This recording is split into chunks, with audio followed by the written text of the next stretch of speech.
Hey guys, I'm back. So now we're going to install the chip.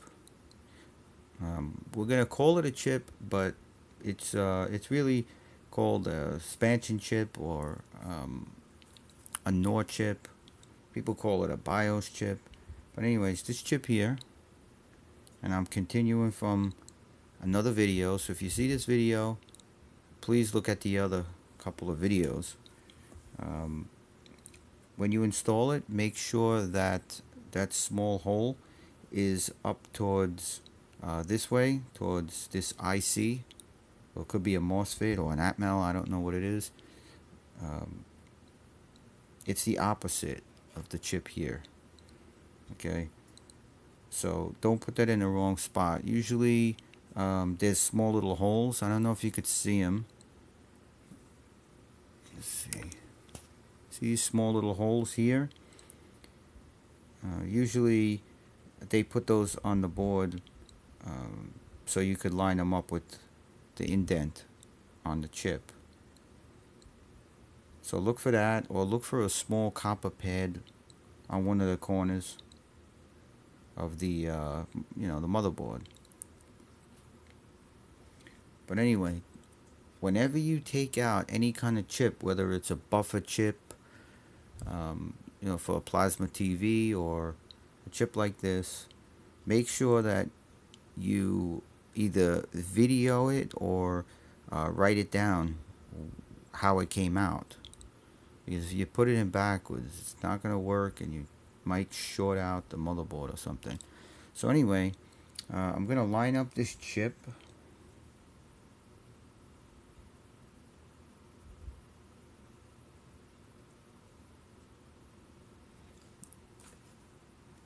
I'm going to put on this little lens here and we'll check it. Okay, so it looks good. Now if I could hold it steady, what I'm going to do is I'm going to put a tiny drop of solder on the solder tip, on the very, very tip.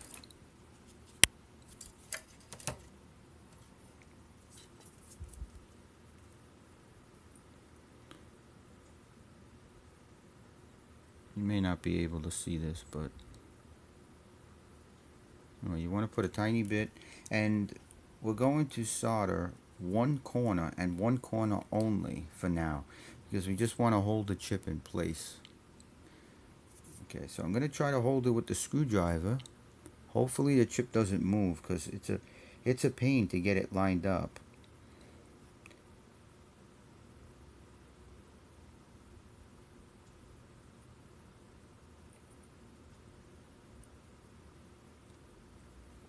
Okay, so hopefully that the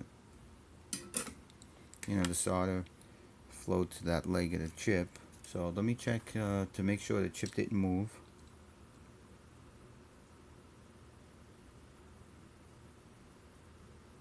Okay, still looks good. Now if you need to, you can put a tiny drop of solder on the solder tip again, and we're going to do the other corner. Just be very careful, take your time.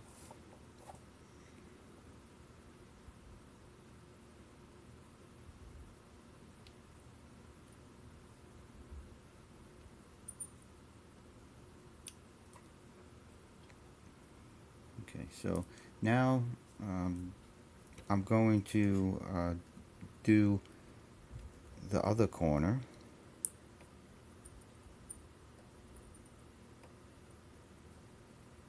And don't worry if you bridge it, if you bridge any of them, um, like here.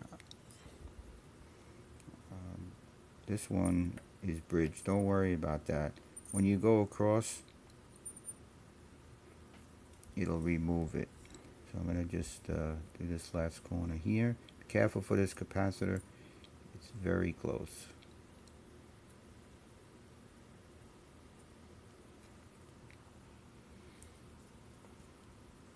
Okay, so now let's see if I have enough gel on there. Okay, so what I'm going to do now is I'm going to put a little bit of flux gel on the chip. This will make the solder flow real nice. And I like to get just a very little on here.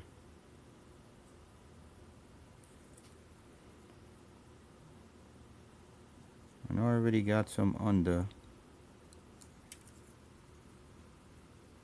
but you want a nice flow. And this will help the solder from bridging. Now, when you solder the chip, you want very little solder.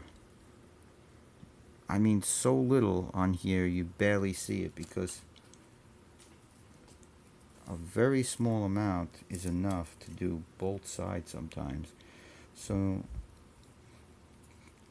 now I'm just going to position my solder tip in the way I'm comfortable with, and make sure I don't touch any capacitors. And this is how I'm going to hold it. Let's see if you could see that in the picture. The flat side is going to be down, but a little slanted.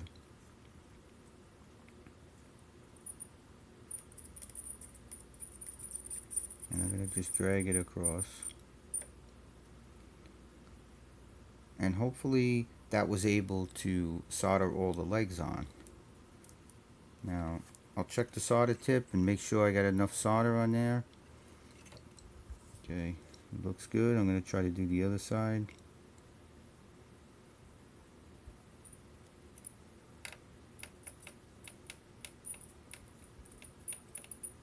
Remember, that capacitor is very close, so be careful.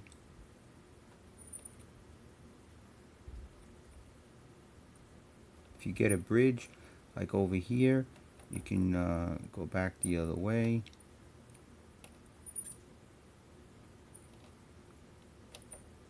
You can try to go down like I just did. Like you go down this way, and you could sometimes wipe off the bridge. It'll come right off. If it doesn't, clean your solder gun tip on your wet sponge, and then do that again. Go start from here and then wipe it down like this way, and it'll come right off. It'll stick right to the solder tip. Alright, so now I'm going to check for bridges and to see if we got a connection.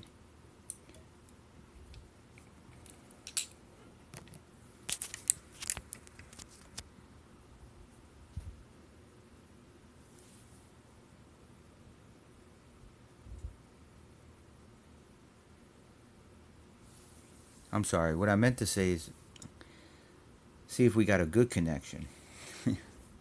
Alright, so I'm going to get another small light and I'm going to shine it on the chip, and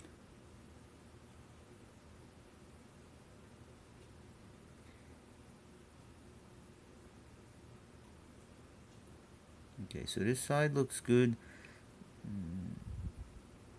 Maybe one pad. I don't know if that's just dirty flux, but I'm going to touch that one pad just to make sure.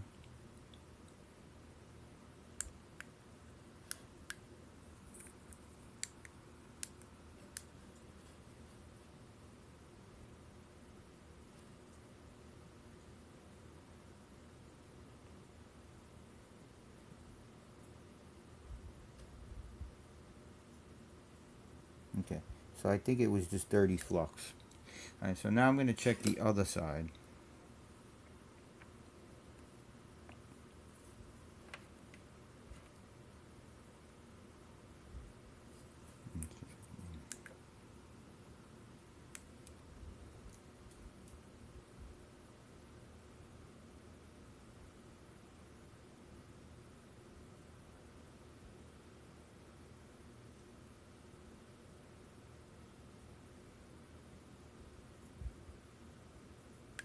Okay, so it looks very good. I don't see any bridges, and all of the legs look like they're soldered on.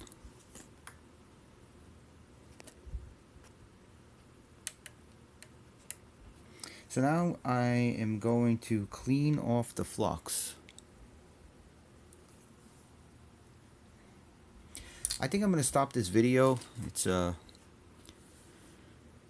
going over 10 minutes, and I'm sure you don't want to see me clean off the flux. But I'm going to use alcohol again, and 91% alcohol, and I'm going to use a napkin, and then at the end, when I get most of the flux up, I'll use a small paintbrush,